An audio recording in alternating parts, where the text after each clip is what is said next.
Hello! Welcome to a quick pregame Locked on Sharks. I'm JD Young. Let me throw up Kyle is off doing Kyle stuff, but he'll be here for the recap. So, I turned on the Sharks pregame, and it was the first words out of their mouth was literally two for fewer, and I turned it off. And what are we doing here, people, with this? So I'll take you guys' questions for a couple minutes. While before the game starts. Am I getting weird audio stuff? But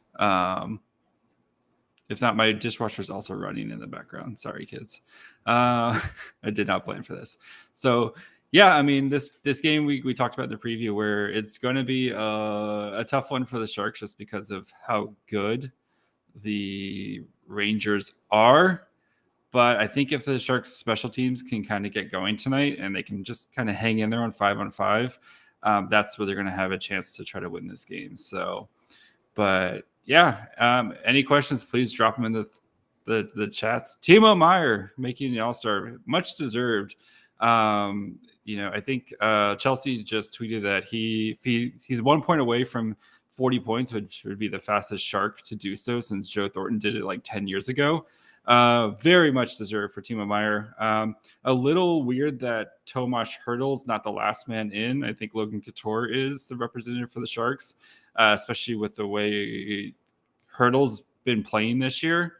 I think Hertl's easily had a much better season than the Couture, but I don't know if Hertl was just like, I kind of need a break or something, and maybe also with potential trade stuff, they didn't want to risk him going to the All-Star game and getting hurt, so who knows with that. So, but yeah, good for Timo Meier.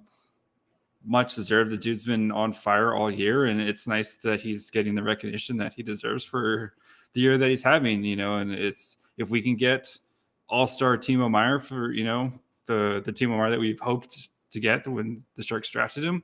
If he can just be all-star Timo Meier, I think we're going to be really happy with how he's been, especially with the down years he's had the past 2 years. It's nice to see him kind of fully hit up, kind of fully hit the his, I don't want to say a ceiling, but kind of seeing what we can get with Timo Meier. So my wife won't let me put Zach asks, nice kitchen, where's my Sharks gear?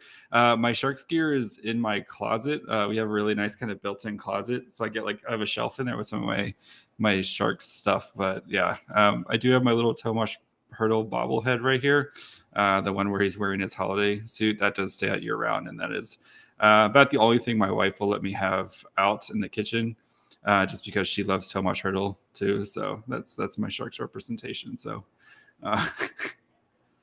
thoughts on McDavid's comments? I was listening to the Crosscheck today. Go check out them.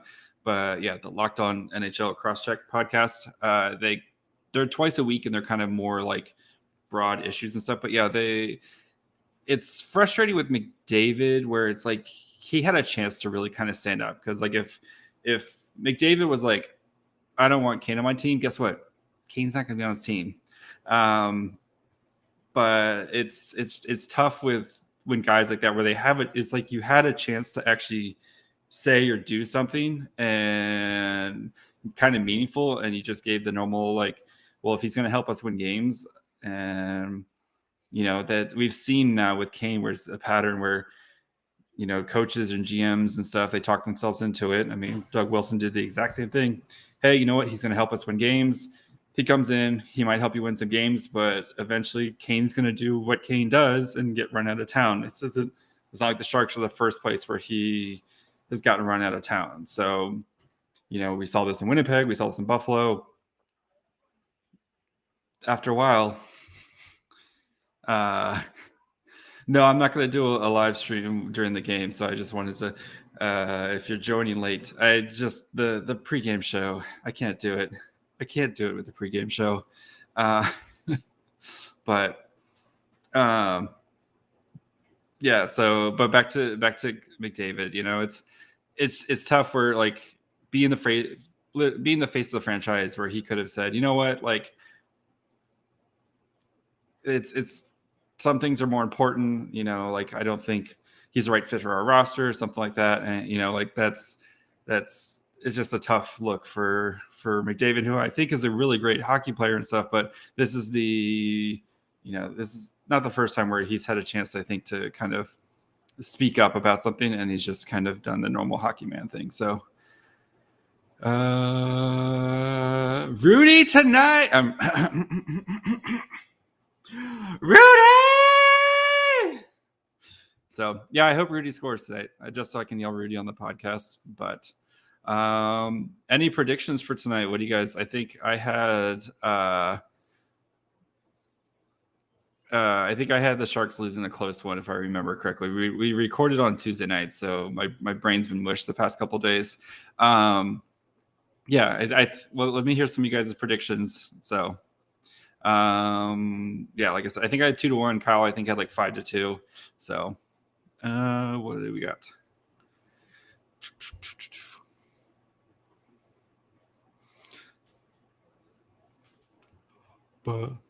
Yeah. Benito's back. I know it flew back this morning. Good for him. But yeah, that'll be good too, because then Lord Jasper can play on the fourth line, where I think he's probably a little bit more suited to. We talked about in the podcast where he's kind of playing up above his weight a little bit. So we got a 5-2 from Jack Olson. Timo gets the rooster trick. If Timo pulled off the rooster trick, oh my God, the podcast tomorrow would be insane. But he does need to actually whip it out, and then Joe Thornton is going to be watching somewhere. Just point up and go, "That's for you, Joe." But God, a Timo rooster trick when he gets All-Star. Oh my God, the podcast is. Especially if Merkley and Carlson assist to like half the goals, that would be great. They just split, so Carlson gets 2 assists and Merkley gets the other 2. That would be amazing. Please. Now I kind of want that a lot. So I don't know. I don't see the Rangers imploding like that, especially coming off like 3 days rest. So Zach's got 5-3 Sharks. So I just don't see that much scoring tonight, but Merkley has looked. Devin says Merkley has looked fantastic. Merkley has looked. Please embrace the chaos, guys. Like you're gonna have to. Like I said the other day, Burns isn't going anywhere. Carlson's here until the earth implodes, and Ryan Merkley, you spent a first-round pick on him. All 3 of them got to play. Like you're not getting rid of any of them. So, embrace the chaos. So I'm for one going to enjoy our right wing overlords that we have. So, and you know what? It's like Avalanche have a lot of puck movie defensemen. They seem to be doing okay. Like good teams have guys who can get the puck out of the zone. So, yeah.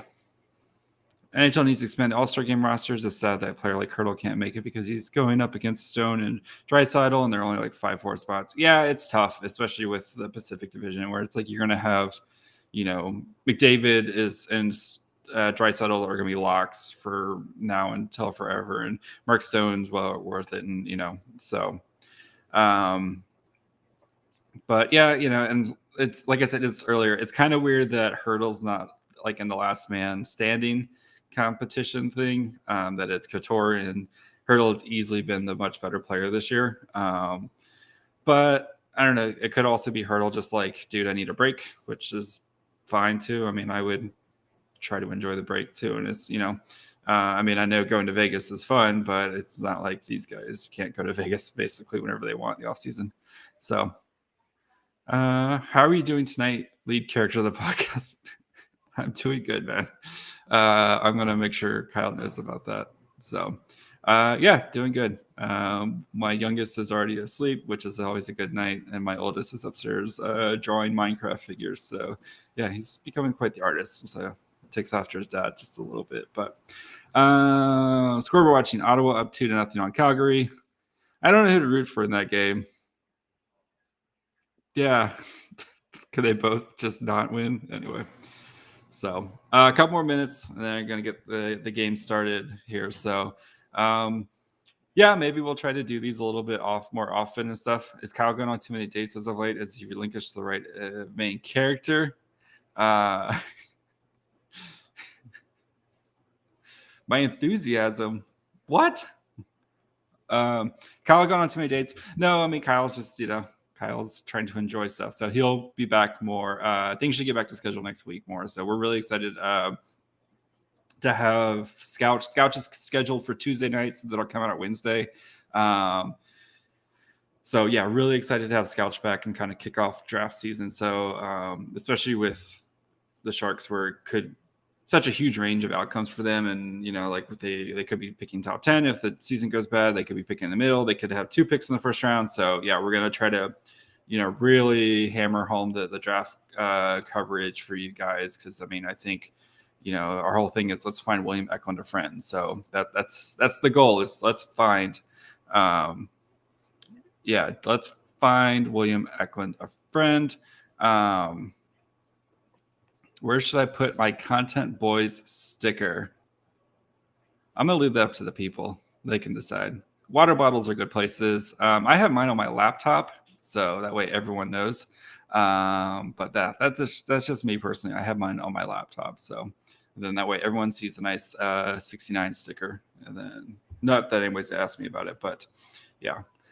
So please support Zach and his pregame videos. So if you go like those, but yeah, that's going to do it for me for now. Again, we'll be back tonight, so make sure you guys are subscribed wherever you get your podcasts.